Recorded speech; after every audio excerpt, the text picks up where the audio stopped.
Bien-aimés, quel que soit le moyen de toucher quelqu'un, faites en sorte de les connecter à la parole de Dieu. Faites en sorte de les connecter avec Jésus. Faites en sorte de les amener à parler directement avec Jésus.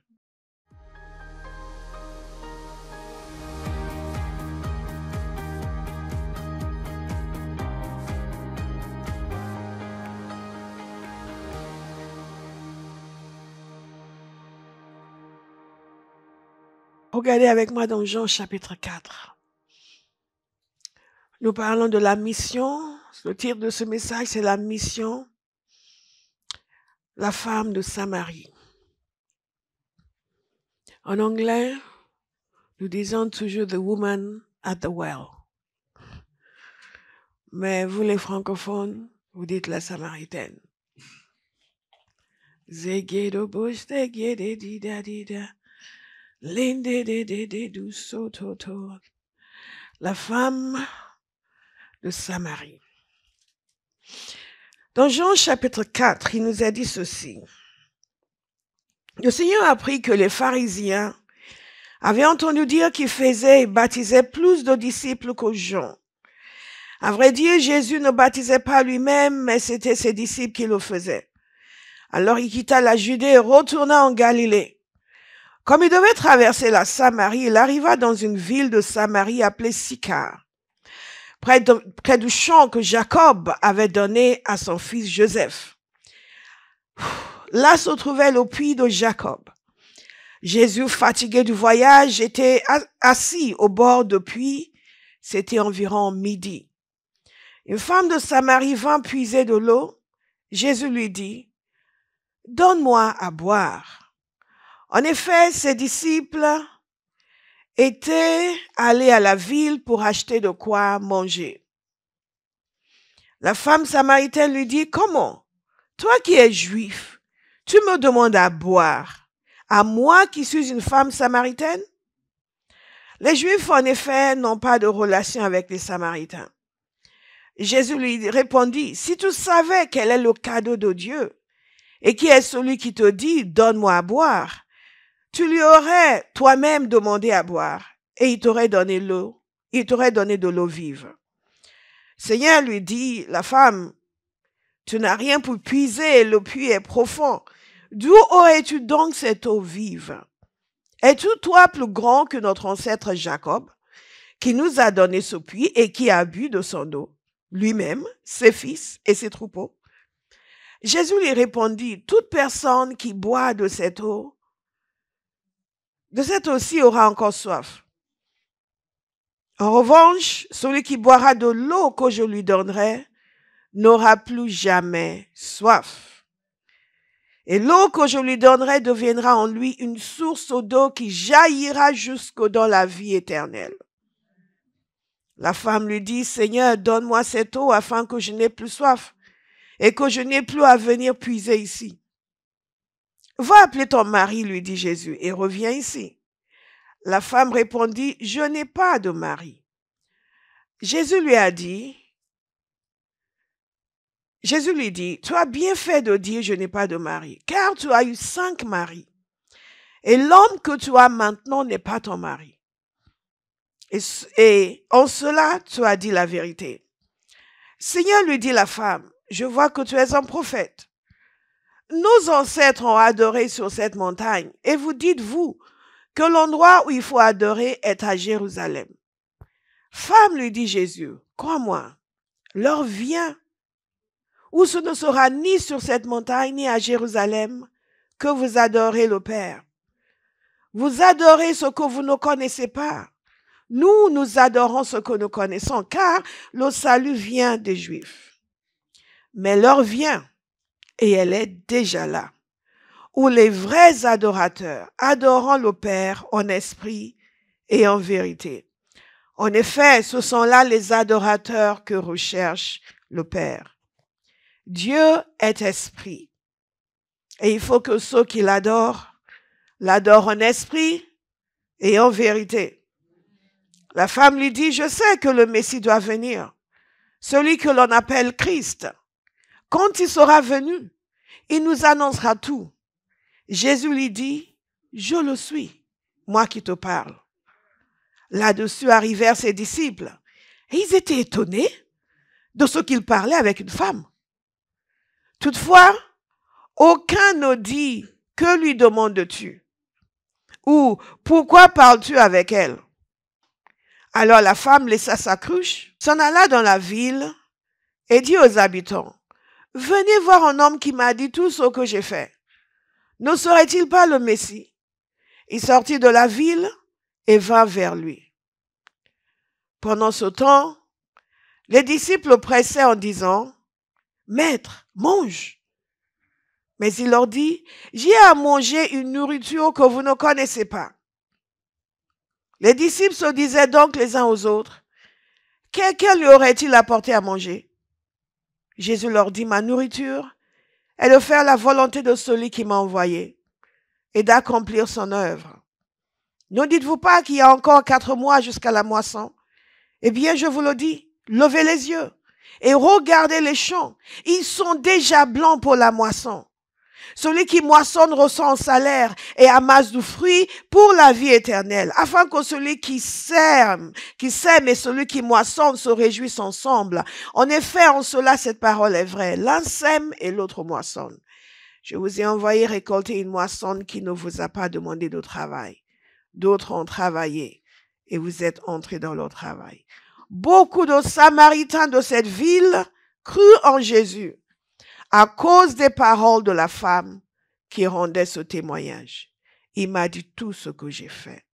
Ainsi donc, quand ils vinrent le trouver, les Samaritains le prièrent de rester avec eux. Il restait là 2 jours. Un bien plus grand nombre crurent à cause des paroles de Jésus. Et il disait à la femme, ce n'est plus seulement à cause de ce que tu as dit que nous croyons, car nous l'avons entendu nous-mêmes et nous savons qu'il est vraiment le Messie, le Sauveur du monde. Alléluia. Ce passage est un passage absolument extraordinaire qui nous montre le cœur de Dieu pour sauver les perdus. La parole de Dieu nous dit que Jésus est venu pour rechercher et pour sauver ceux qui sont perdus. Non seulement Jésus est venu chercher ceux qui sont perdus, il nous a montré l'exemple.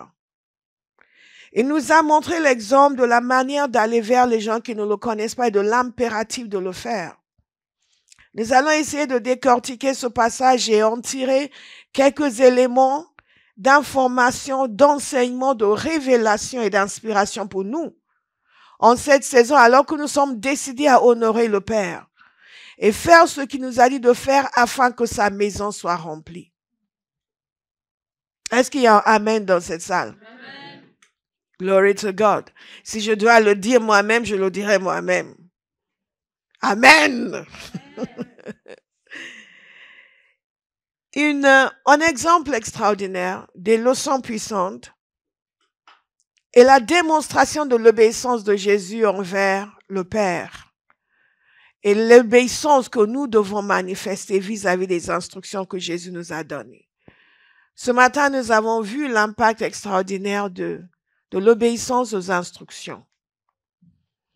Et nos vies seraient tellement différentes lorsque nous déciderions d'obéir aux instructions que Jésus nous a données. Il nous a dit, allez et faites des nations des disciples. Il nous a donné notre raison d'être. La chose qui devrait être notre objectif unique dans la vie. La raison pour laquelle Jésus nous a laissé ici le travail qu'il nous a dit de faire. Dans ce passage, il y a un certain nombre de choses qui peuvent étonner si vous ne connaissez pas le contexte historique. Nous voyons par exemple que Jésus a traversé la Samarie et il devait passer par là. On peut voir ça de différentes façons, deux manières, que géographiquement il devait passer par là, ou que spirituellement il devait passer par là parce que Dieu avait réservé une rencontre pour lui, une rencontre divine.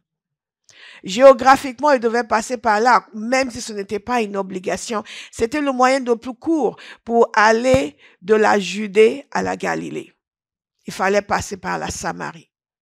Mais beaucoup de Juifs de l'époque ne passaient pas par la Samarie parce que les Samaritains étaient considérés comme étant impurs. Et donc, ils contournaient quand ils devaient aller de la Judée à la Galilée. Et Jésus, lui, n'a pas contourné la Samarie. Il a traversé la Samarie. Et parce qu'il a traversé la Samarie, il a eu cette rencontre avec cette femme. Et une ville entière était venue à croire en lui.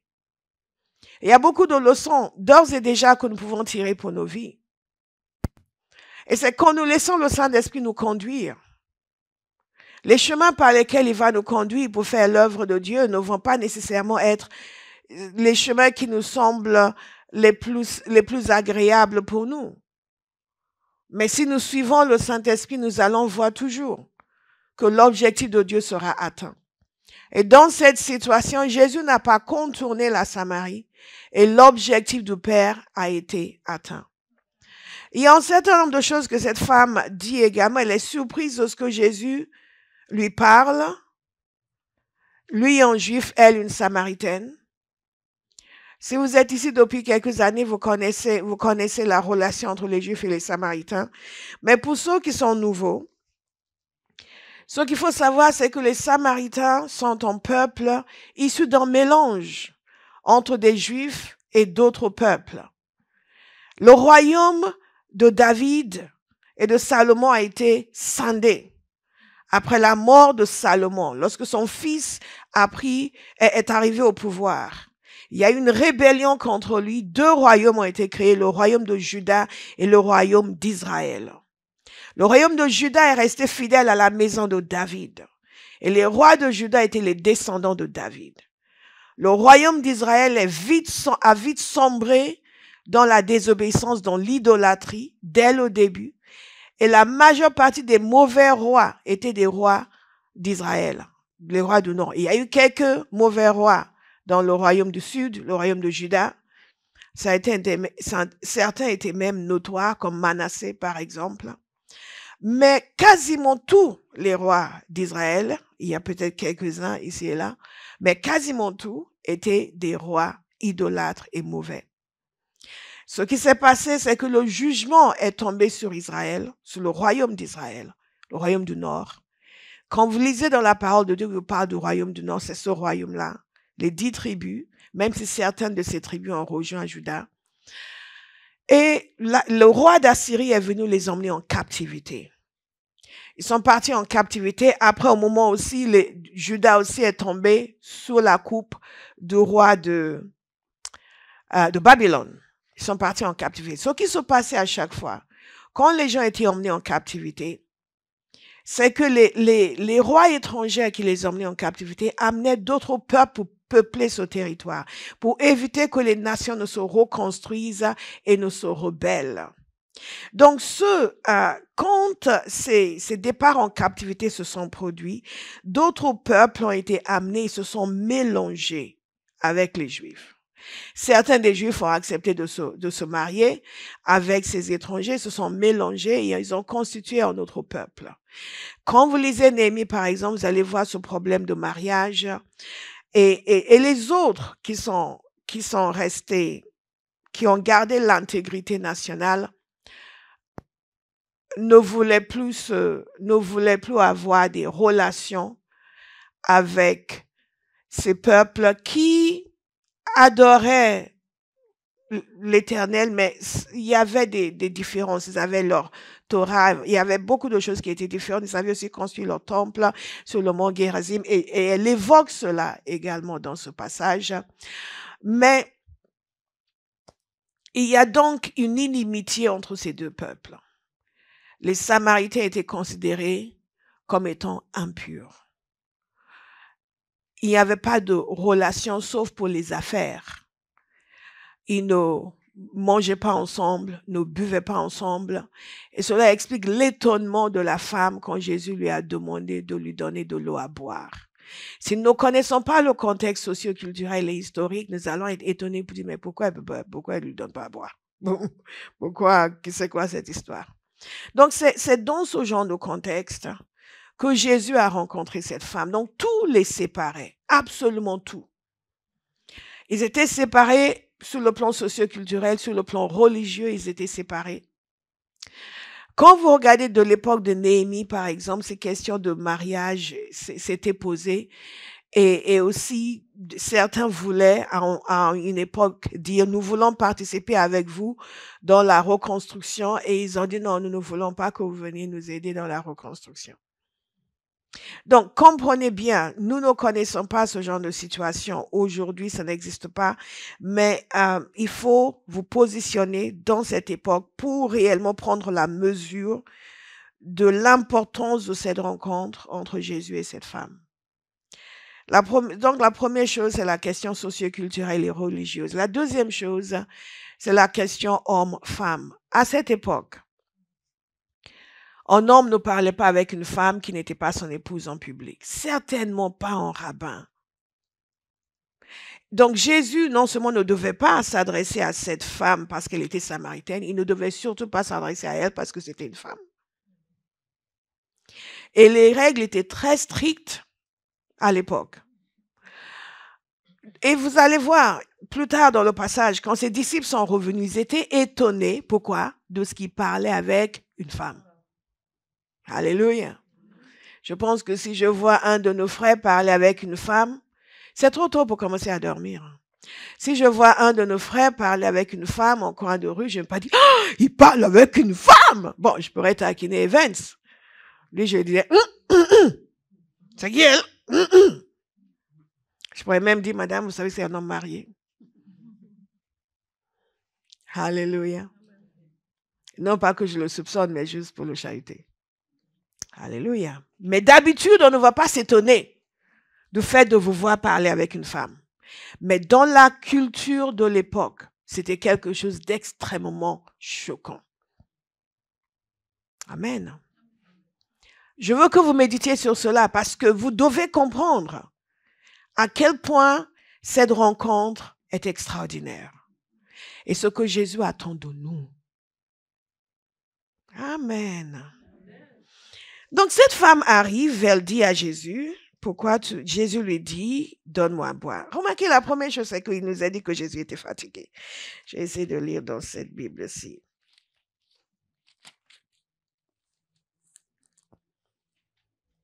Ses disciples étaient allés chercher à manger, donc certainement ils n'avaient pas de quoi se servir de l'eau dans le puits. Et il demande à la femme de lui donner de l'eau à boire. Est-ce que Jésus était à ce point assoiffé qu'il ne pouvait pas attendre? Personnellement, je pense qu'il voulait entamer une conversation avec elle. Parce qu'il avait compris que c'était son jour. Et qu'il avait vu sa détresse, il avait vu sa vie et il voulait lui venir en aide. Et nous tous, nous allons être dans des situations où juste une petite conversation sur quelque chose qui pourrait sembler assez banal va nous ouvrir des portes pour annoncer l'évangile à quelqu'un. Qu'est-ce qui se passe ici? Jésus donc demande à cette femme de lui donner à boire. Elle réagit contre cela parce qu'il n'est pas censé lui demander à boire. Elle n'est pas censée avoir en contact quelqu'un avec lui. Et c'est sûr qu'elle ne l'a même pas salué. Pas parce qu'elle était impolie, mais parce qu'elle n'avait pas le droit de s'adresser à lui. Elle savait qu'il était juif et elle savait qu'il certainement il la détestait, certainement il ne supportait pas sa présence, certainement il ne voudrait pas lui parler, certainement si elle s'adressait à lui, il n'allait même pas lui répondre. Donc elle est venue, elle puisait son eau, elle allait repartir tranquillement. Et quand Jésus l'a interrompu, ça l'a choquée. Et elle a dit, comment toi qui es juif me demandes-tu à boire? À moi, qui suis une femme samaritaine. Et ce que Jésus lui a dit est extraordinaire. Jésus lui dit, si tu connaissais, je lis dans une autre version, le don de Dieu, et qui est celui qui te dit, donne-moi à boire, tu lui aurais lui-même demandé à boire, et il aurait donné de l'eau vive. Est-ce que vous voyez comment il a réussi avec de l'eau à annoncer l'évangile? Quelque chose de simple, d'ordinaire, de banal, lui a permis de lui annoncer qu'il y avait de l'eau vive qu'il pouvait lui donner. Chacun de nous, si nous laissons le Saint-Esprit nous conduire, nous allons trouver les moyens partout de parler de Jésus. Toujours, toujours. Un jour, j'étais dans un avion. Je voyageais, j'allais pour une réunion dans un pays. Donc, j'étais... à côté de moi, il y avait un homme d'affaires. Nous étions en classe affaires. Et il y avait des gens qui voyagent en classe affaires qui se croient très importants. Du moins, lui se croyait très important. Nous avons commencé à parler de tout et de rien. Et pendant que nous parlions, nous savions que je devais lui annoncer l'évangile. Et donc, je demandais au Seigneur, Seigneur, give me an opening. Give me an opening. Dans toutes ces choses de business, de relations internationales que nous sommes en train de discuter, donne-moi une ouverture. Et à un moment donné, il a dit quelque chose et une ouverture extraordinaire. Et j'ai commencé à lui parler. Et il savait même pas comment on a commencé à parler de Dieu. Comment on a commencé à parler de l'évangile. Mais moi, j'attendais que le Saint-Esprit ouvre. Et c'était naturel. Quand nous voulons annoncer l'évangile, nous devons demander au Seigneur de nous donner ces ouvertures naturelles. Et c'est l'exemple type de ce que nous voyons ici. Une ouverture tellement naturelle. Il était fatigué. Il avait soif. Il ne s'est pas laissé arrêter, il lui a demandé de l'eau. Elle réagit et lui dit, je peux te donner de la vraie eau, l'eau vive. Là, ce n'est pas agresser quelqu'un. Écoute-moi, je veux te parler de Jésus maintenant. Alléluia. Dieu nous donne des ouvertures. Et donc, je discutais avec cet homme. Et c'était à la fin de la conversation qu'il s'est ressaisi. Je dis, mais vous êtes très fine. Comment est-ce qu'on a commencé à parler? Je ne sais même pas à quel moment vous avez conduit la discussion dans ce sens. Et moi, je saurais, le Saint-Esprit est fin. Il sait comment faire. Il sait comment faire. Je veux encourager quelqu'un aujourd'hui à méditer sur ce passage et à dire, Seigneur, tu savais exactement comment amener cette femme sur ce chemin. Peut-être que s'il était venu plus... Bon, je veux te parler du salut, elle aurait fait, qu'est-ce que tu veux me dire? Mais là, elle a suivi. Mais ce que je veux que vous écoutiez, c'est ceci. C'est le message qui lui a annoncé. Parce que nous avons un message à annoncer. Et nous devons connaître le message. Et savoir comment l'annoncer. Qu'est-ce que Jésus lui a dit? Il lui a dit, si tu savais,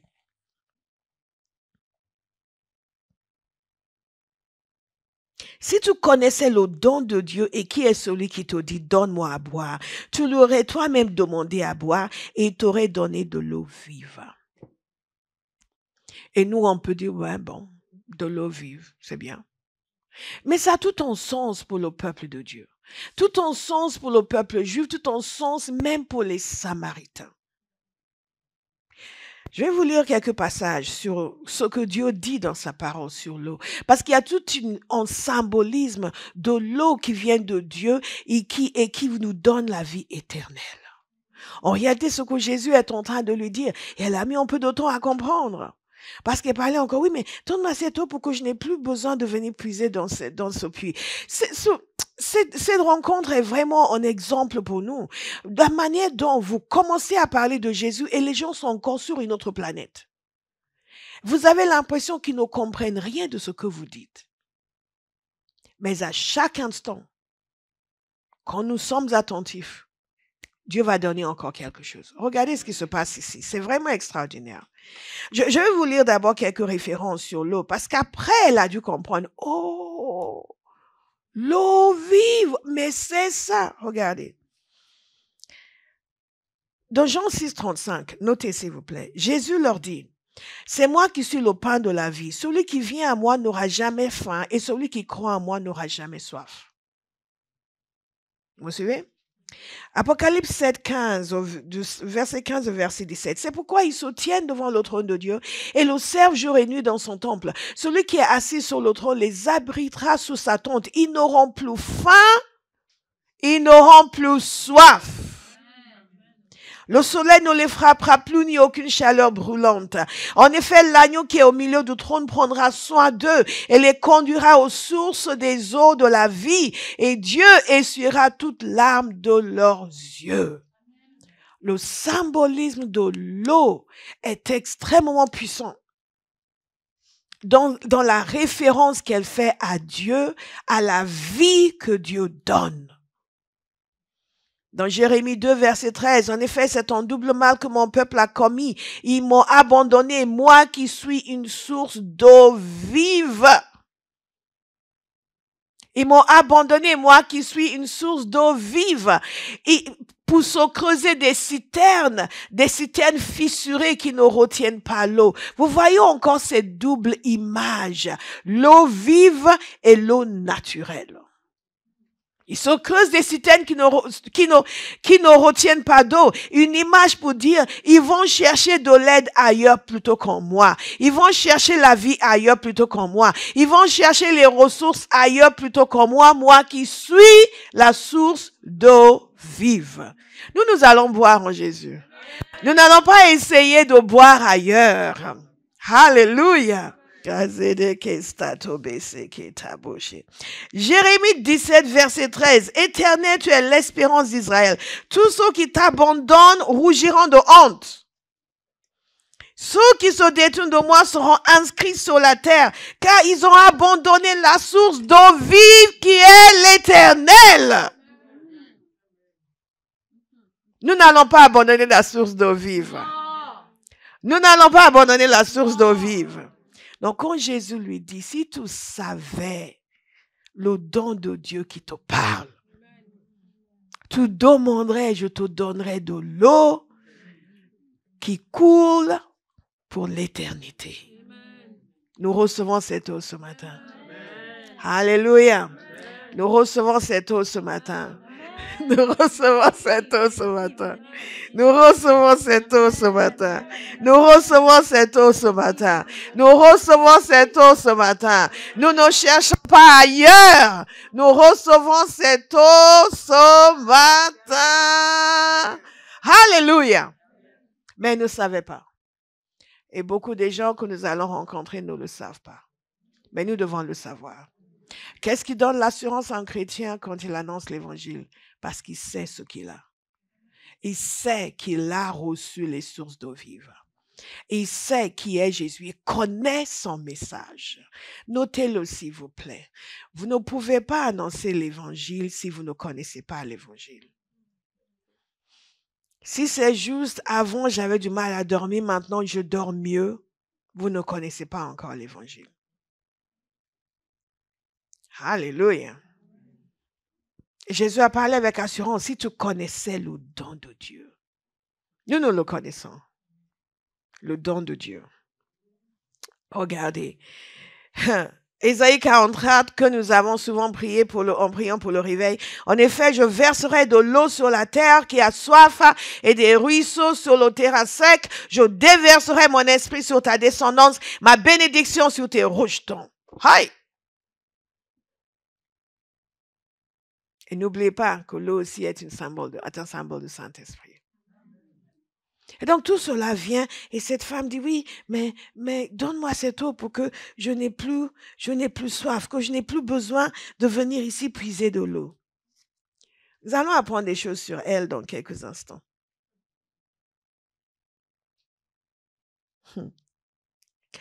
Jésus lui répondit. Non, d'abord elle répond. Elle dit, mais d'abord, après elle se ressaisit, mais ok, tu vas me donner de l'eau, mais comment tu vas faire? Tu n'as rien pour puiser. Le puits est profond. Et cette eau vive, tu vas l'obtenir d'où? Ensuite, elle compare à Jacob. Oui, elle dit notre père Jacob. Pourquoi? Parce qu'ils sont descendants aussi de Jacob, du moins en partie. C'est lui qui nous a donné ce puits. Il l'a nourri, il a même alimenté il a abreuvé ses troupeaux avec. Donc tu es plus grand que lui, tu vas trouver quoi? Cette eau. Et Jésus dit, quiconque boit de cette eau aura encore soif, mais celui qui boira de l'eau que je lui donnerai n'aura jamais soif.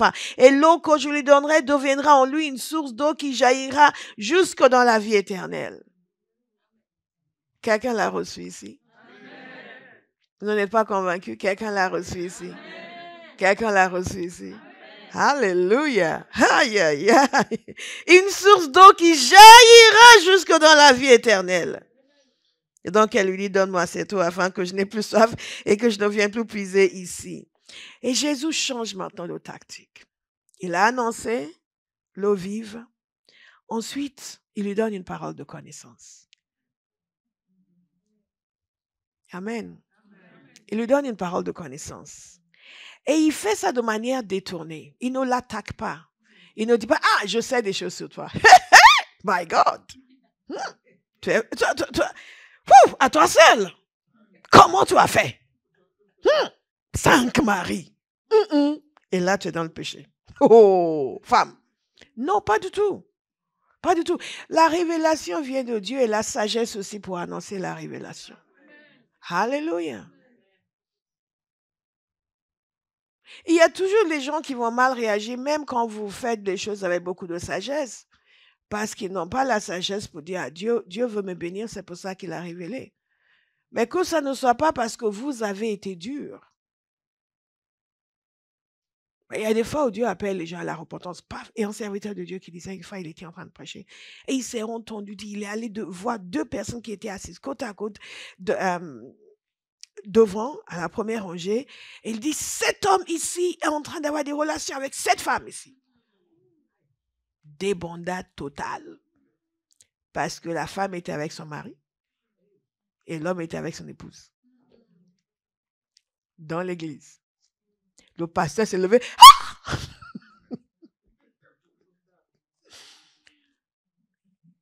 Et après, ils se sont mis à pleurer pour se repentir. Et ce genre de choses, Dieu fait quand les gens ont résisté longtemps à la correction et qu'il veut vraiment les reprendre. Mais j'ai eu à exercer le ministère dans une église où je vous ai souvent parlé de ça. Ça, c'est une des choses qui m'a marqué. Le directeur de louange était dans la fornication. Et je ne l'ai pas annoncé à l'église. Dieu ne m'a pas dit de l'annoncer à l'église. Au moment où je commençais à prier pour lui, je lui ai dit doucement, vous êtes en train de faire ça, ça, ça et ça. Je me souviens encore de son visage. Vous devez vous repentir. Dieu a exposé son péché. Il a exposé son péché. Mais je n'ai pas annoncé aux gens autour de moi. Et donc, si vous voulez que Dieu vous utilise, n'ayez pas un cœur méchant. Ne soyez pas dur. Il y a des gens, Dieu m'a révélé des choses terribles sur eux. Et après, ils m'ont fait des choses mauvaises. Ça ne m'est même pas venu à l'idée de les exposer.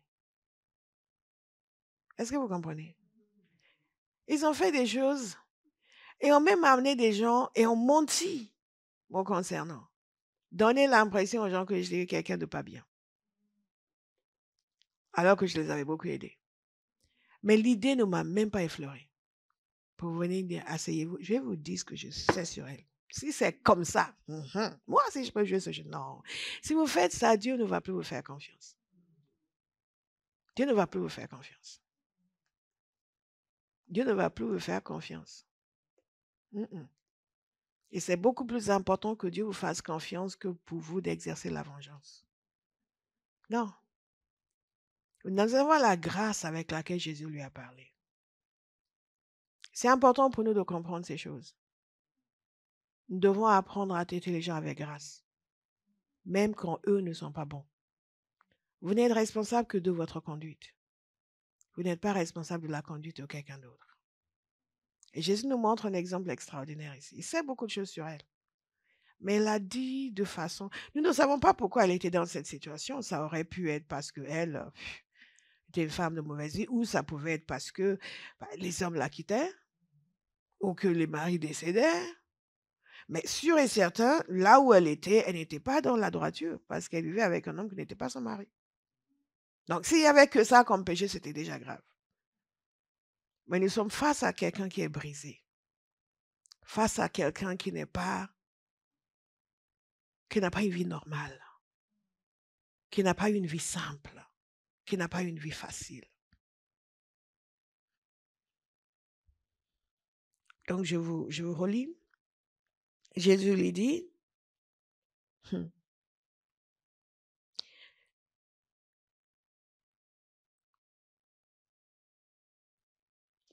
va, appelle ton mari et viens ici. Il savait qu'elle allait répondre. La femme répondit, je n'ai point de mari. Jésus lui dit, tu as eu raison de dire, je n'ai point de mari, car tu as eu 5 maris. et celui que tu as maintenant n'est pas ton mari. En cela, tu as dit vrai. Et la femme dit, Seigneur, je vois que tu es un prophète. Donc, elle reconnaissait que ce qu'il disait était vrai. Et parce que tout d'un coup, elle a reconnu que Jésus a dit vrai la concernant, elle estimait qu'il était un prophète, elle a décidé de poser une question. Et c'est là où on voit que cette femme, pendant longtemps, je lisais cette page, mais elle veut argumenter. Mais au fait, ce n'est pas qu'elle veut argumenter. Quoi qu'il y a des gens qui veulent argumenter. Mais elle devait certainement avoir des questions. Et elle a répondu, nos pères ont adoré sur cette montagne. Et vous dites, vous, que le lieu où il faut adorer est à Jérusalem.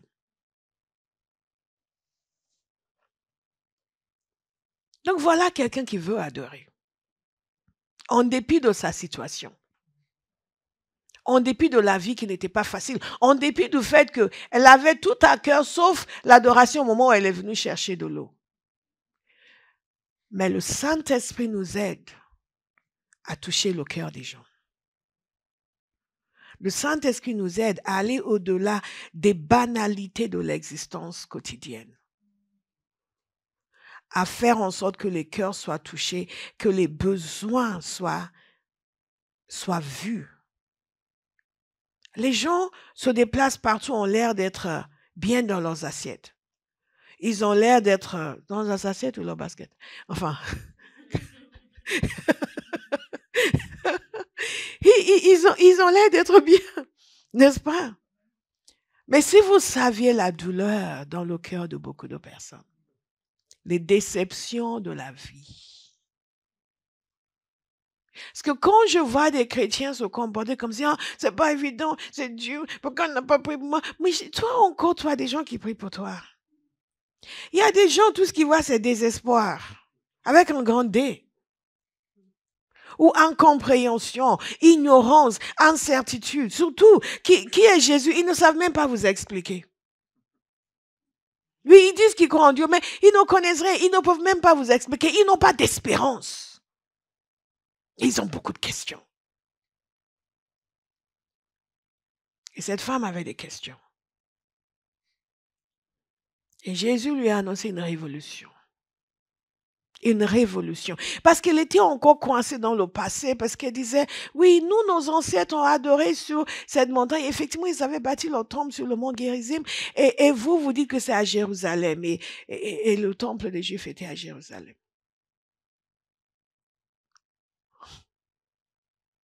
D'ailleurs, à l'époque, c'est une des choses qui a poussé, ils avaient déjà un mauvais cœur, mais les rois d'Israël a perpétué l'idolâtrie parce que au début, ils ne voulaient pas que les gens qui étaient sur leur territoire aillent à Jérusalem, au temple, pour adorer. Et ils se disaient, ça va nous affaiblir. Donc, ils ont commencé à mettre en place des hauts lieux pour adorer l'Éternel, qui a été remplacé par leurs idoles, et Baal et toutes ces divinités. Et Jésus lui dit, non, les choses ont changé.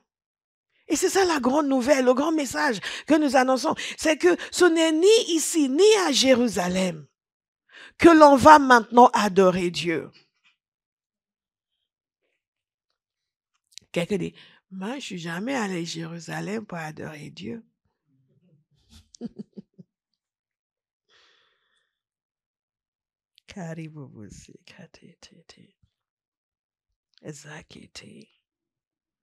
L'heure vient où ce ne sera ni sur cette montagne, ni à Jérusalem que vous allez adorer, que vous adorez le Père. Vous adorez ce que vous ne connaissez pas. Nous adorons ce que nous connaissons, car le salut vient des Juifs, et il a raison. Mais l'heure vient, et elle est déjà là, où les vrais adorateurs adorant le Père en esprit et en vérité. Car ce sont là les adorateurs que le Père demande. Dieu est esprit et il faut que ceux qui l'adorent en esprit et en vérité. Et Jésus a annoncé notre ère. Il a annoncé la nouvelle donne où les gens, où qu'ils soient dans le monde, peuvent, par le Saint-Esprit, adorer le Père. Alléluia. Que vous soyez à Pékin ou à Paris, vous pouvez adorer Dieu. Pas besoin de pèlerinage. Rien ne vous empêche d'aller en Israël si vous le voulez. Mais si vous ne mettez jamais les pieds en Israël, cela n'a aucun impact sur votre salut. Parce que Dieu est esprit. Et maintenant, ceux qui l'adorent en esprit et en vérité. L'adorent en esprit et en vérité. L'adorent en esprit et en vérité. Et cette femme devait être choquée. Je la vois progresser dans la compréhension, mais lentement. Et ensuite, elle dit, je sais que le Messie doit venir. Celui qu'on appelle Christ.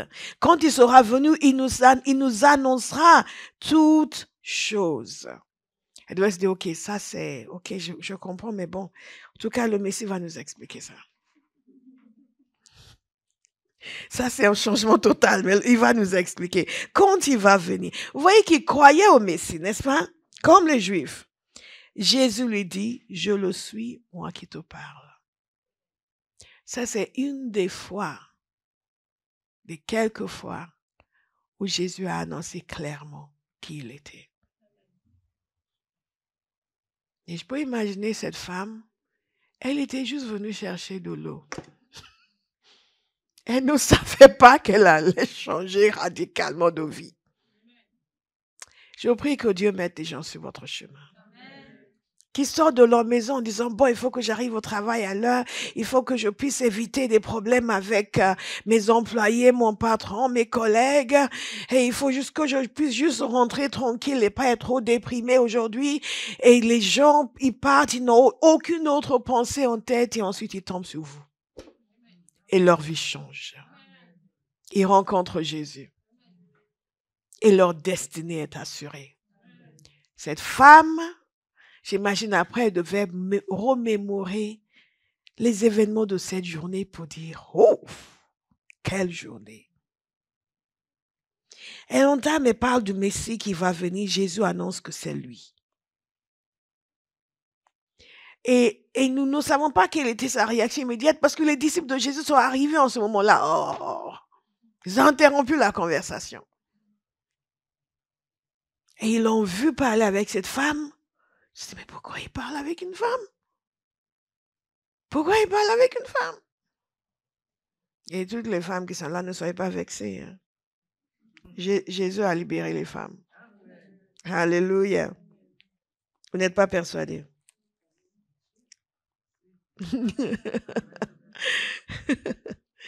God is good. Mais ils n'ont pas osé lui demander.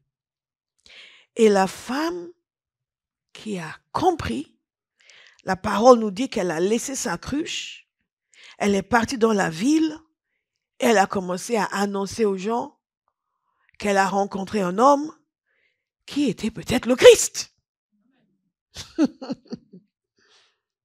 Alléluia. Qui lui avait dit tout ce qu'elle avait fait.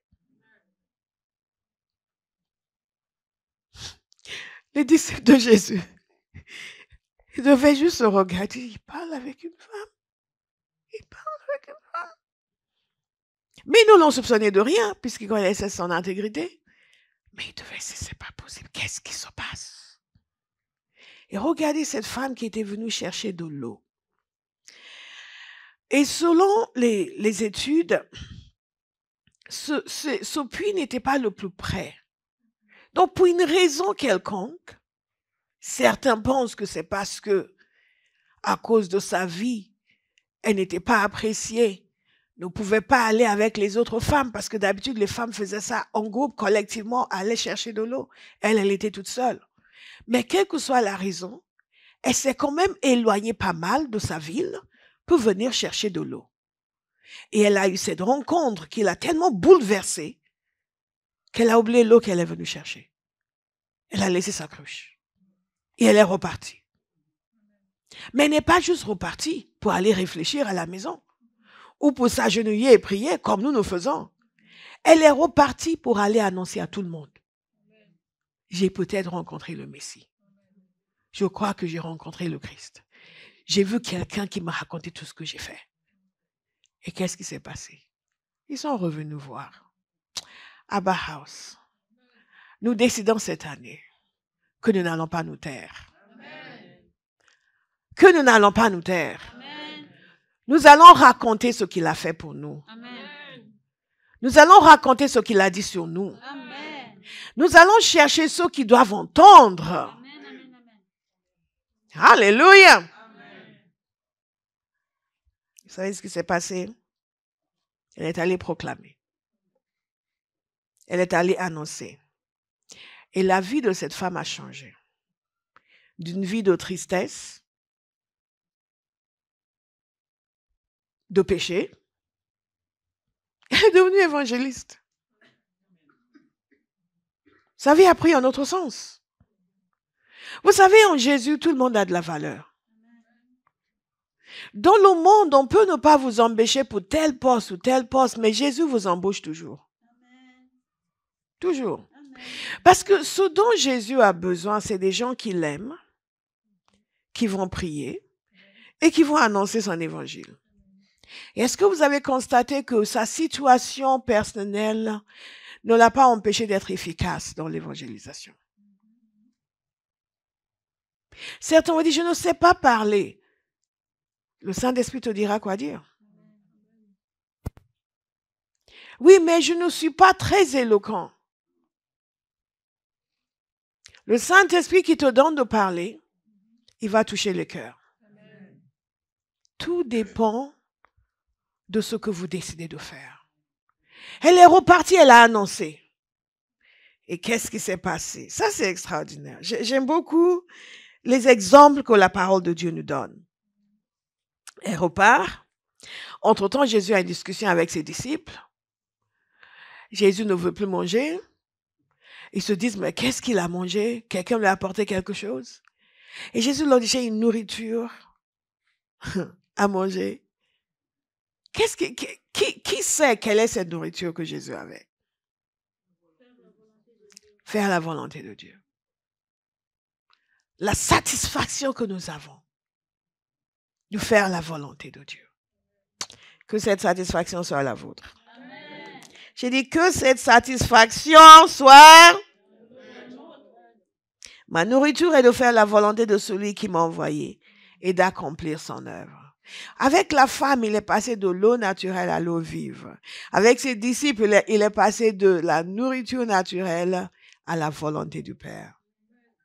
Maintenant, ça ne veut pas dire que quand vous êtes invité, on vous sert à manger, vous faites. Vous les laissez cuisiner. Tu veux manger? Ah oui. Vous les laissez bien cuisiner. Ils dressent la table et vous faites. Ma nourriture est de faire la volonté. Parce qu'il y a des gens qui après vont faire. Ma nourriture est de faire la volonté de celui. Vous allez au travail demain. Bon, on va aller déjeuner. Non, ma nourriture est de faire la volonté de celui qui m'a envoyé.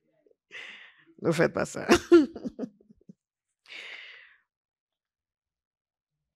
Et il nous annonce que les champs sont déjà blancs pour la moisson. Et nous en voyons la preuve. La preuve que nous voyons, c'est que plusieurs Samaritains de cette ville crurent en Jésus à cause de cette déclaration formelle de la femme. Il m'a dit tout ce que j'ai fait. Aussi, quand les Samaritains vinrent le trouver, ils sont venus le chercher. Ils le prièrent de rester auprès d'eux. Est-ce que vous vous souvenez de tout ce que je vous ai dit sur les relations entre les Samaritains et les Juifs? Vous vous souvenez? Mais non seulement ces gens sont venus vers lui, ils ont même osé lui demander de rester avec eux. Parce que l'évangile a brisé les barrières. Parce que la vérité que Jésus a apportée a brisé les barrières. Vous suivez? Et Jésus a accepté. Ça aussi, c'est extraordinaire. Déjà, il s'adresse à une Samaritaine. Maintenant, il accepte de rester dans leur village. Je prie que Dieu vous donne de comprendre à la portée de ce que Jésus a fait. Jusqu'où nous sommes censés aller pour gagner les gens à Jésus. Parce que nous ne connaissons pas ce genre de choses. Ce n'est pas notre culture. Nous ne voyons même pas ce que ça signifiait pour lui. Rappelez-vous l'histoire que Jésus a racontée quand un des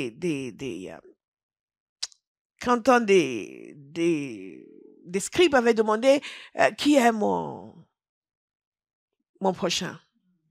Vous vous souvenez? Vous vous souvenez de l'histoire que Jésus a racontée? Il a raconté l'histoire d'un homme qui avait été attaqué par des brigands et qui avait été laissé pour mort. Et différentes personnes qui sont passées, qui ne se sont pas occupées de lui. Qui est la personne qui s'est arrêtée pour s'occuper de lui? Un Samaritain. Et vous savez pourquoi Jésus a pris un Samaritain comme exemple? Justement, à cause de cette inimitié entre les Juifs et les Samaritains. Vous comprenez? Et que la dernière personne à laquelle on se serait attendu, c'était un Samaritain. Et c'est un Samaritain qui s'est arrêté. Et que donc votre prochain, c'est ça. Non seulement ça. On va rester sur ça pour l'instant. Je ne vais pas m'éloigner de mon message. Donc, cette séparation entre les deux peuples était tellement nette que l'idée que Jésus non seulement parle à cette femme, mais reste avec eux, est quelque chose d'extraordinaire. Donc, chacun de nous, s'il vous plaît, nous allons nous libérer de nos préjugés. Quelqu'un a demandé, Seigneur, qu'est-ce qui doit changer dans ma façon de voir, dans ma façon de faire? Quelles sont les choses, les fonctionnements qui peut-être empêchent que les gens soient convertis? Si Jésus avait dit, ah non, moi je suis un rabbin, je ne vais pas m'installer dans une ville de Samarie. Ah non, je vais avoir des problèmes. Et il est resté 2 jours. Et à la fin, ils ont tous dit, nous aussi nous avons vu. Nous aussi nous avons entendu. Maintenant, nous sommes persuadés, pas à cause de ce que tu as dit seulement. Alléluia. Alléluia. Et en beaucoup plus grand nombre crurent à cause de sa parole. Et il disait à la femme, ce n'est plus à cause de ce que tu as dit que nous croyons, car nous l'avons entendu nous-mêmes et nous savons qu'il est vraiment le sauveur du monde. Nous l'avons entendu nous-mêmes et nous savons qu'il est vraiment le sauveur du monde. Bien-aimés, quel que soit le moyen de toucher quelqu'un, faites en sorte de les connecter à la parole de Dieu. Faites en sorte de les connecter à la parole de Dieu. Faites en sorte de les connecter avec Jésus. Faites en sorte de les amener à parler directement avec Jésus. Et à le rencontrer dans sa parole. Il y a beaucoup de leçons pour nous dans ce passage. Il n'y a aucun individu que Dieu ne peut utiliser. Je vais vous inviter à regarder votre voisin dans les yeux et lui dire, si Dieu peut utiliser la Samaritaine, il peut utiliser toi.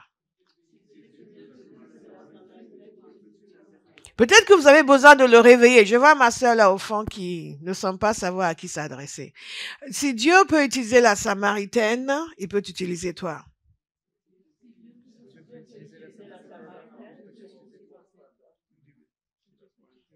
Maintenant, dites à votre voisin, si Dieu peut utiliser la Samaritaine, il peut m'utiliser moi. Alléluia. Et dites, et il va m'utiliser. Dites à quelqu'un d'autre, il va m'utiliser.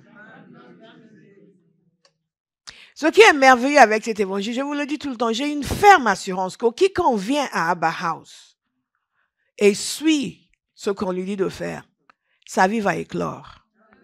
Pourquoi? Parce que je suis un grand pasteur? Non, parce que nous avons un grand évangile. Il n'y a personne qui puisse dire, je suis venu dans cette église, j'ai suivi et ma vie est restée la même. Ce n'est pas possible. Parce qu'ici, nous prêchons Christ. Et Christ crucifié. Et quand Christ est prêché, la puissance de Dieu entre en action. Et les vies sont changées. Inéluctablement.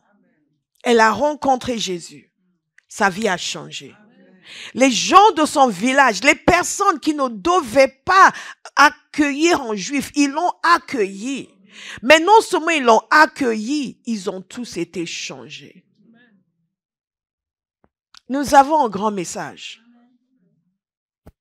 Vous savez, quand vous êtes quelqu'un de reconnaissant envers le Seigneur, vous êtes constamment conscient de la grandeur de Dieu, de la grandeur de l'évangile que vous avez reçu, de la puissance du Saint-Esprit qui agit en vous.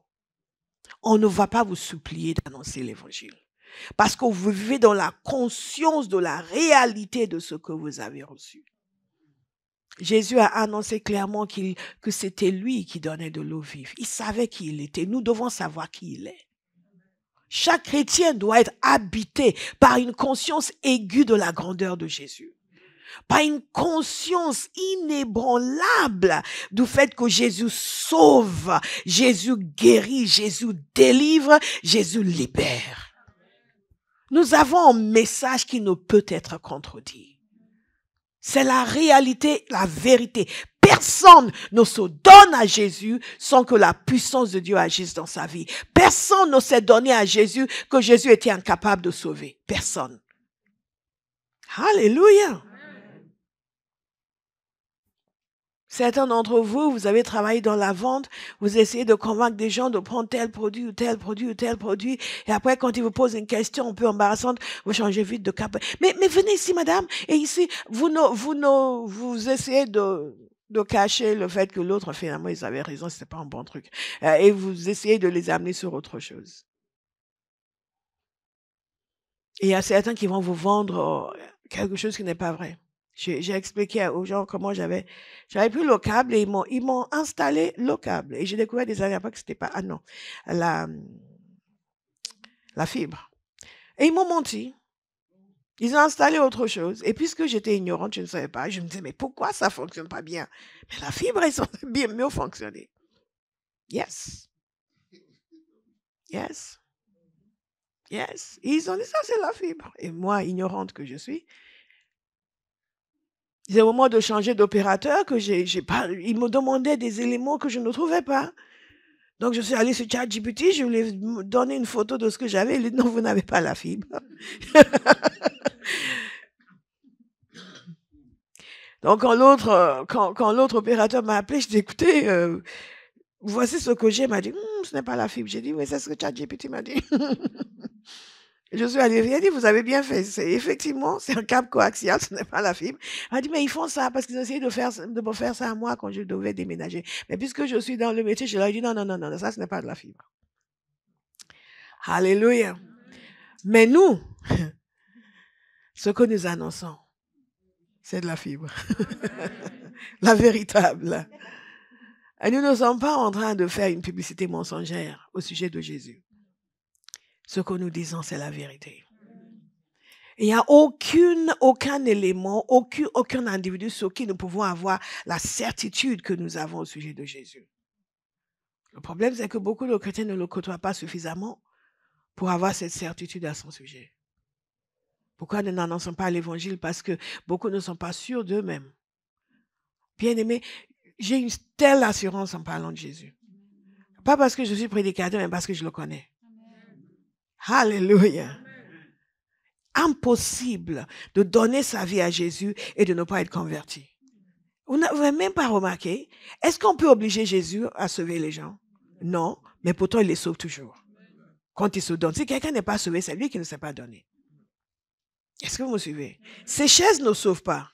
Vous pouvez vous y installer tous les jours. Vous pouvez être là tous les dimanches, en haut tous les mercredis. Vous ne serez pas sauvé parce que vous êtes installé dans la chaise. Mais quand vous donnez votre vie à Jésus, comme j'ai fait un jour dans ma chambre, pas à l'église, pour ceux qui nous regardent en ligne, vous pouvez donner votre vie à Jésus maintenant, là où vous êtes. Même si vous êtes dans un bar, donnez votre vie à Jésus. Ah oui, Jésus va dans les bars pour chercher des gens comme vous. Alléluia. Où que vous soyez. Je me suis agenouillée à côté de mon lit, j'ai donné ma vie à Jésus et j'étais sauvée. Il m'a même pas tenu rigueur du fait que je n'étais pas à l'église. Il n'y avait pas un pasteur à côté pour dire, mon enfant, donne ta vie à Jésus. Avec sa voix douce, donnez votre vie à Jésus. Jésus va vous sauver. Non, il n'y a pas tout ça. Il n'y a même pas de musique, la musique de fond que l'on met pour caresser les oreilles des gens pour les sortir de l'enfer. Non, il n'y avait pas ça. Rien du tout. Juste la pécheresse qui s'était rendue compte du fait qu'elle avait besoin de sauveur.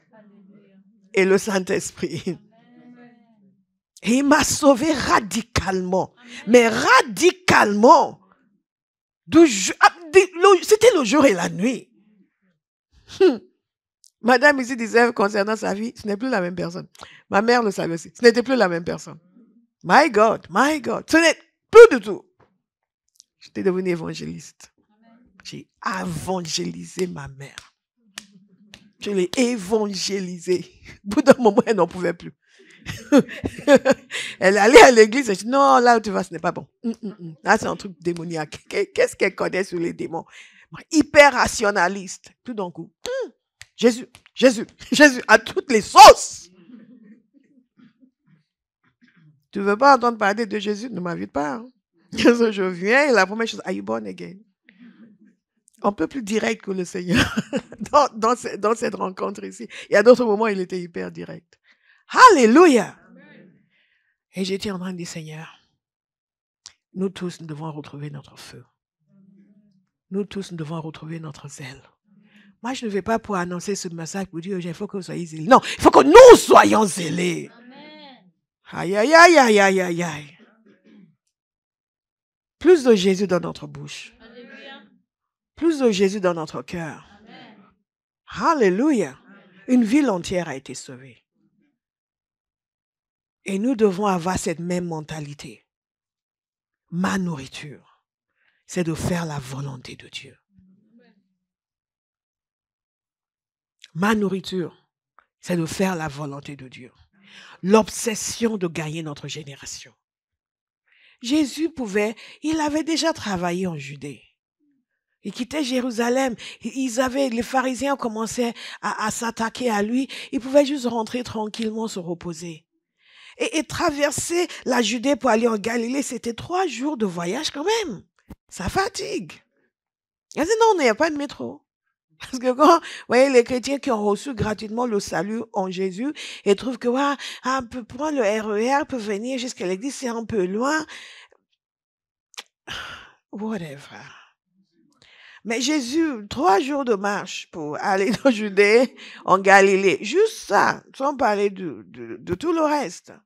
Et lui, il est mort à la croix, vous comprenez? Mais il était venu du ciel.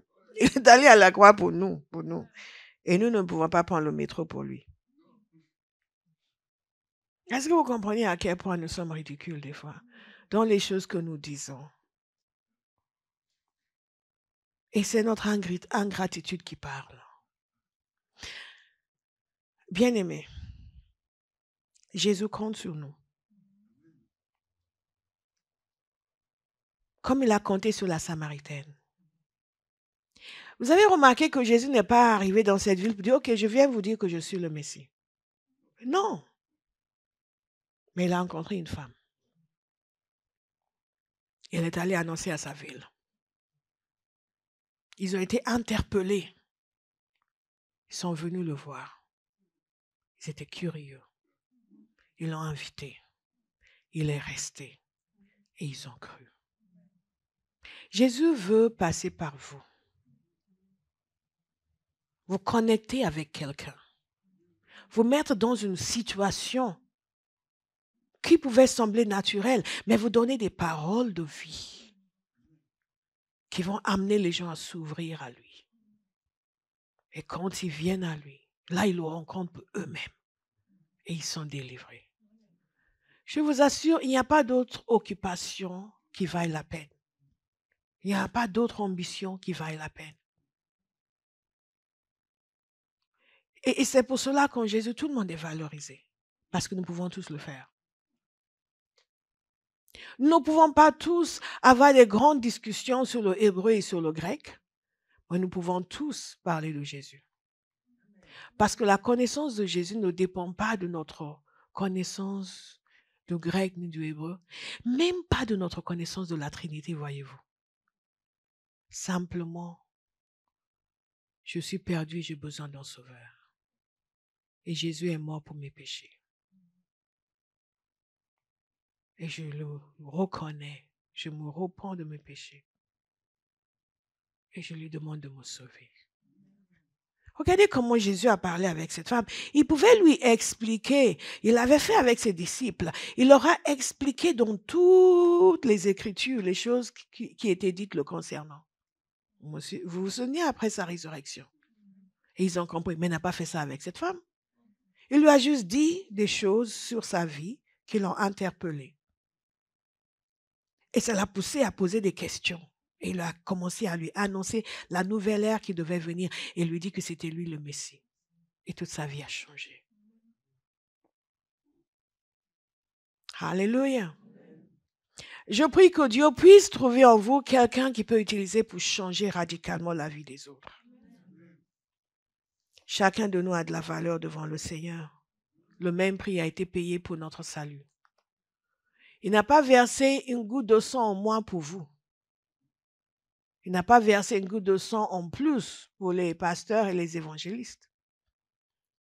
C'est le même sang de Jésus qui nous a sauvés. Nous avons tous la même obligation envers lui, celui d'aller annoncer l'évangile. Tous la même obligation. Tous la même obligation. Cette femme est allée proclamer et une ville entière est venue, a été sauvée. Nous avons le même appel. Nous avons rencontré le Maître, nous sommes censés annoncer le Maître. Nous avons rencontré le Maître, nous sommes censés faire en sorte que d'autres rencontrent le Maître. Alléluia. Jesus is Lord. Et s'il y en a qui l'ont rencontré et qui ont été détournés parce qu'ils étaient distraits par autre chose, il est temps de revenir. Parce qu'il y a des gens ici qui avaient été très zélés, qui annonçaient l'évangile, qui parlaient aux gens constamment de Jésus et qui après sont devenus trop respectables et peut-être trop distraits par leurs problèmes, par leurs circonstances, par les situations de la vie. Et vous avez baissé d'intensité. Aujourd'hui, vous allez reprendre. Bien-aimé, je vais inviter quelqu'un à la repentance ce matin. À la repentance sur le fait que nous avons le message de vie.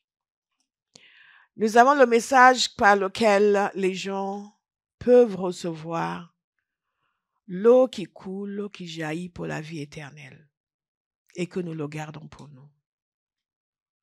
Que nous avons la possibilité d'agir pour que les gens viennent à la connaissance de Christ et nous ne le faisons pas. Vous voyez ici, il n'y a pas de différence de statut social. Dans Jean chapitre 3, vous savez ce qui s'était passé? Nicodème était venu voir Jésus. Nicodème était en chef de la loi, un homme très important. Lui aussi avait besoin de salut. Il est venu consulter Jésus en privé. Le chapitre suivant, nous voyons cette femme qui était dans un tout autre cas, qui était en tout autre cas, qui était même un autre peuple, mais qui aussi avait besoin de salut.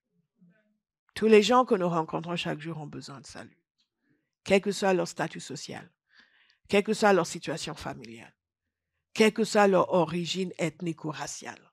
Tous ont besoin de Jésus, sans exception. Certains sont plus ouverts que d'autres. Nicodème était venu chercher. Cette femme n'est pas venue chercher. Elle était dans ses histoires, mais Jésus a trouvé le moyen de la toucher. Le Saint-Esprit va nous montrer comment toucher les gens. Mais d'abord, nous allons lui demander pardon. Il y a des gens qui sont dans cette église depuis des années qui n'ont jamais invité une âme à l'église. Il y a des gens qui sont ici depuis des années qui ne peuvent pas se retourner pour dire que c'est quelque chose que j'ai fait qui a permis qu'un tel puisse venir. Je vais vous inviter à vous examiner et à prier. Donc, comment nous faisons cela? Nous devrons avoir le cœur. Jésus avait le cœur. En dépit de sa fatigue, il a trouvé le moyen de parler à cette femme. Imaginez s'il avait dit, non, c'est bon là, j'ai travaillé, je suis fatigué, je suis épuisé, les disciples sont allés chercher à manger. En plus, c'est une Samaritaine. Et puis, son eau, elle s'en va. Je ne peux pas là. Je ne peux pas. On a besoin de se reposer aussi. Dieu même sait qu'on a besoin de se reposer. C'est comme quelqu'un ici, dont les opportunités viennent. Non, là, c'est bon. Seigneur, non. On doit se reposer là. Je veux dire, c'est normal. Le corps a besoin de repos. Je dois manger, je peux pas manger, j'ai pas encore mangé, commencer à parler avec cette femme. Mm-mm, mm-mm. Il y a des moments où nous mettons de côté notre confort pour que quelqu'un d'autre entende l'évangile. Et ça dépend du cœur que nous avons. Quand Jésus dit ma nourriture, c'est de faire la volonté de celui qui m'a envoyé. Vous imaginez, si nous avions ce même cœur, si nous avions ce cœur, quelles possibilités nous seront ouvertes? Quelles possibilités? Nous avons entendu en témoignage de l'intervention divine pour le service. Imaginez, c'était ah non, c'est bon. Je suis fatigué, je vais me coucher. Je ne peux pas. Intervention divine. Et surtout, il faut que nous ayons le sens de l'urgence. Parce que Jésus a dit les champs sont déjà blancs pour la moisson. Donc, il y a une urgence. Et que le sens de l'urgence nous gagne. Parce que nous ne l'avons pas. Et parfois, même les jeunes, le Seigneur nous a envoyés particulièrement vers les jeunes. Nous les regardons, nous ne réagissons pas.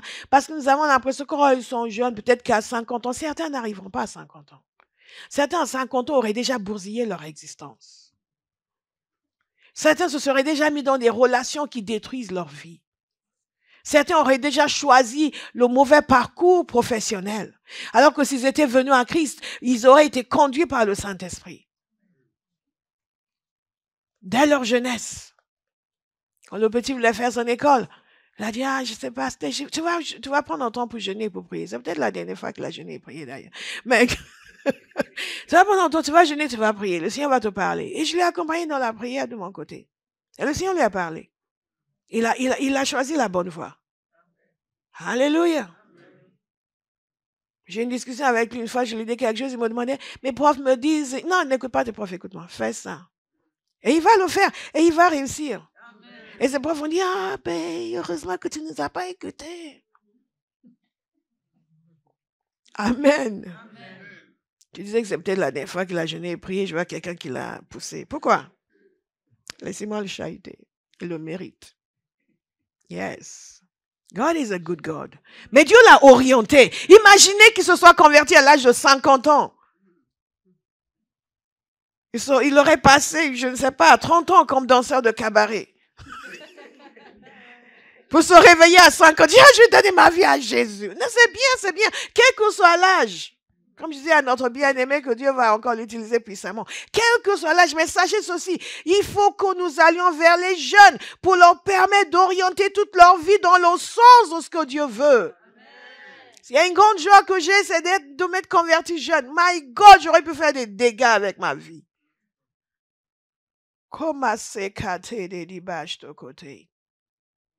Les enfants qui sont là, ils sont précieux. Leurs vies sont précieuses.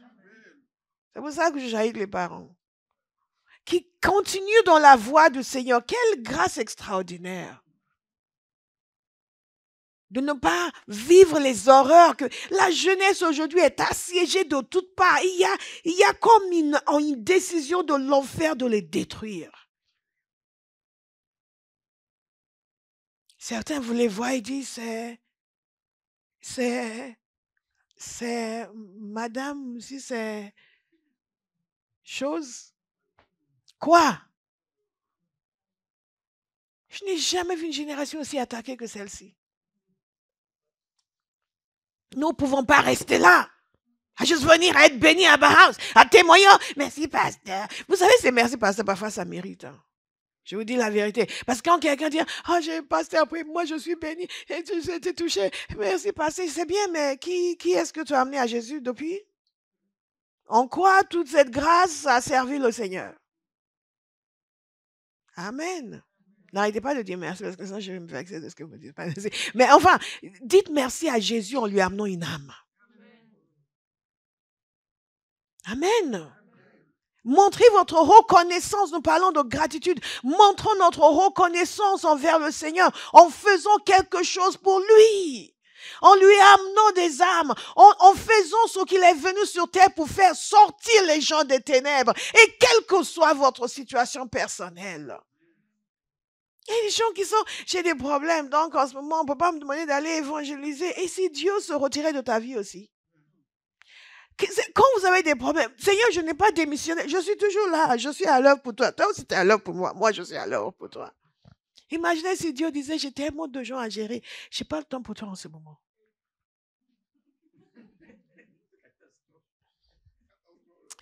Alléluia. Jésus, en dépit de sa fatigue, en dépit du fait qu'il pouvait très bien dire, bon, c'est bon, je fais une boutique. Et à son dit cette urgence. Les champs sont blancs pour la moisson. Dites à votre voisin, les champs sont blancs pour la moisson. Les gens sont prêts à se convertir. Ils t'attendent toi. Alléluia. Le moyen nous est donné. Nous allons prier pour des rencontres divines. Cette femme était une rencontre divine pour le Seigneur. Je ne sais pas où le temps est passé. Je ne prêche pas depuis si longtemps que ça.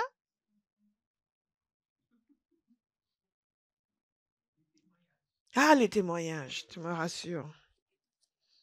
Mais c'était bon. Hein. Vous êtes d'accord? C'était bon les témoignages. Merveilleux. J'ai encore envie de pleurer. Non, je ne vais pas pleurer. Je vous donne rapidement ces quelques points. Nous devons avoir le cœur. Nous avons déjà les moyens. Dieu nous donne des rencontres divines quand nous le voulons. Alléluia. Il nous donne des rencontres divines. Il nous a déjà donné un message puissant. Et c'est pour ça que j'ai insisté sur le fait que l'évangile ne faillit jamais. Il est impossible que l'on croie en Jésus et que l'on ne soit pas sauvé. Impossible. Que l'on lui donne sa vie et que l'on ne soit pas sauvé. Impossible. Je ne parle pas de croire vaguement comme beaucoup de gens qui disent qu'ils croient alors qu'ils ne le connaissent pas du tout. Ils ne savent même pas qu'il est mort pour eux à la croix. Ils disent je crois. Thank you, Jesus. Et ils vont le savoir parce que vous allez le leur dire. Nous avons déjà le moyen, nous avons le Saint-Esprit. Jésus a dit, vous recevrez une puissance, le Saint-Esprit survenant sur vous et vous serez mes témoins. Dit, j'ai le Saint-Esprit. Donc j'ai le moyen de gagner des âmes. Et parce que Jésus avait le Saint-Esprit, il savait que ce n'était pas le moment de commencer à argumenter avec cette femme. Il fallait juste lui dire quelque chose. Il lui a donné une parole de connaissance. Et tout a changé. Parfois, nous argumentons inutilement avec les gens. Juste demander au Saint-Esprit, qu'est-ce que tu as envie de lui dire? Vous donnez une parole de connaissance. Toute la résistance tombe. Nous devons avoir la vision de Dieu. Dieu cherche des adorateurs. Et c'est à nous de les lui fournir. Amen. Yes, Lord.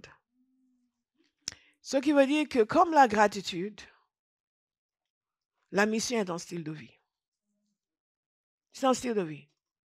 Jésus n'était pas sorti pour faire l'évangélisation et c'est une bonne chose de sortir faire l'évangélisation. Mais c'était juste dans sa vie de tous les jours. Nous allons libérer notre foi pour que dans notre vie de tous les jours, des occasions nous soient données. Au magasin, au centre commercial, à la cour de récré, quand vous allez chercher vos enfants à l'école, où que ce soit, sur le terrain de foot, à la fac. Moi, à la fac, les gens m'ont évangélisé. My God, ils m'ont évangélisé. Eux ne chômaient pas. Ils prenaient ça très au sérieux. Il y a des gens qui sont chrétiens. Aucun de leurs amis n'a entendu l'évangile. Si vos amis meurent et vont en enfer, le sang sera sur votre main. C'est la vérité. Je vous le dis tel quel. L'apôtre Paul a dit, je suis innocent du sang de tout homme. Ce qui veut dire que nous pouvons être coupables du sang des hommes. S'ils refusent Jésus, c'est une chose, mais que vous ne leur annonciez pas Jésus, c'est ou vous ne connaissez pas Jésus ou vous ne les aimez pas. Il n'y a personne, qu'il soit un ami ou une amie, qui ne m'a pas entendu lui annoncer l'évangile. Et dernièrement, avec la mort de ce cousin éloigné, j'ai décidé de faire le bilan dans la famille même la plus éloignée, les gens que je n'ai même jamais vus. Ils doivent tous entendre l'évangile. Ils doivent tous entendre l'évangile. Bien aimé, le plus grand cadeau que vous pouvez donner à quelqu'un, c'est de le présenter à Jésus. Je vais nous inviter à la repentance aujourd'hui. Pour tous ceux qui ont des amis et ils ne leur parlent pas du Seigneur, posez-vous la question, vous-même êtes-vous sauvé? Et si vous êtes sauvé, est-ce que vous connaissez la valeur du Seigneur? Est-ce que vous connaissez la réalité de l'évangile? Est-ce que vous comprenez que l'enfer est une réalité?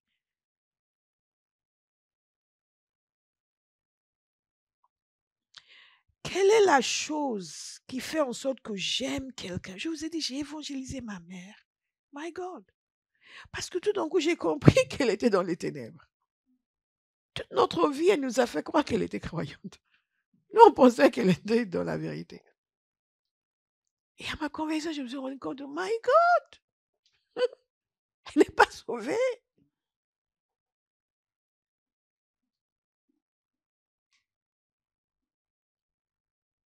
Et quand elle s'est convertie, elle savait que là, c'est différent. Elle a envoyé ma soeur me dire, dis à Bola que je suis née de nouveau maintenant. Alléluia. S'il vous plaît, là où Dieu vous a placé, il compte sur vous. Il veut sauver ces gens, il compte sur vous. De même qu'il a parlé avec grâce à cette femme, il va vous donner des paroles de grâce, des paroles de vie. Mais surtout, nous devons avoir son cœur pour les perdus. Ne pas regarder les gens, ne connaissent pas le Seigneur. Et nous continuons à les côtoyer jour après jour, sans penser à leur destination éternelle.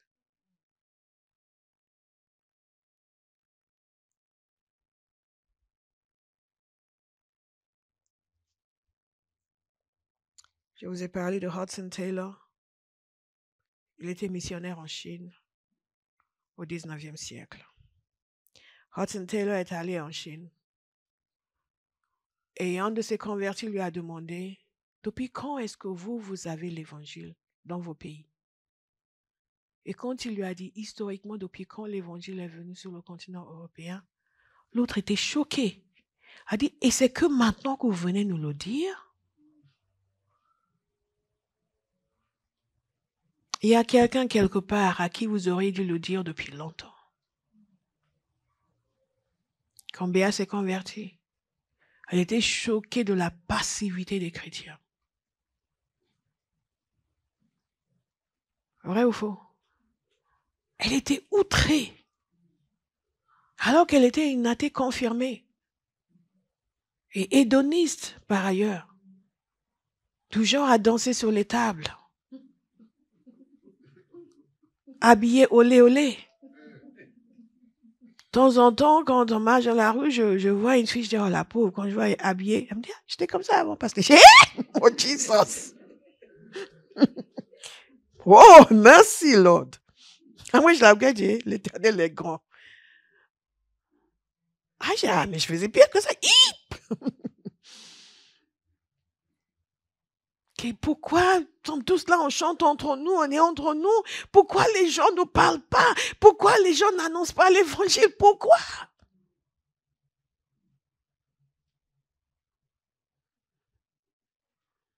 Bien-aimés, Jésus ne nous permet pas juste de vivre une vie meilleure.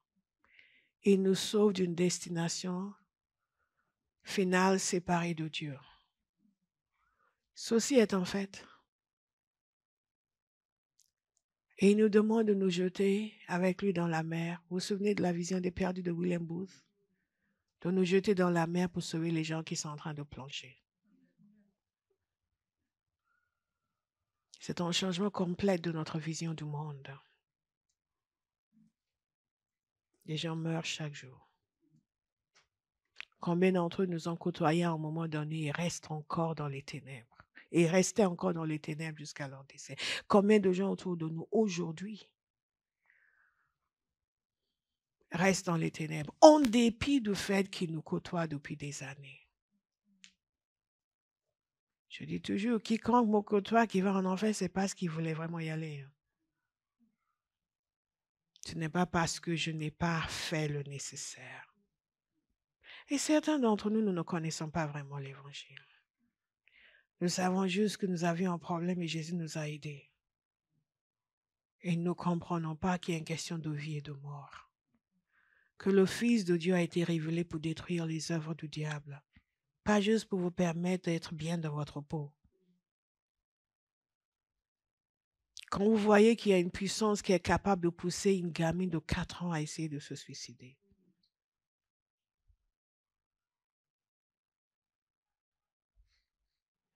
Il y a des gens qui seront prémunis contre des choses que l'ennemi prépare pour leur vie dans 10, 20, 30 ans, parce qu'aujourd'hui, vous les aurez amenés au Seigneur. Alors, c'est le temps que cela devienne une obsession. Il y a une limite à la bénédiction qu'une église peut recevoir qui ne pense qu'à sa bénédiction. Mais lorsque notre joie, c'est de voir des gens réconciliés avec Dieu, tout change. Nous devenons des alliés de Dieu, ses partenaires sur terre, sa main sur terre. Je vous invite à vous lever, nous allons prier.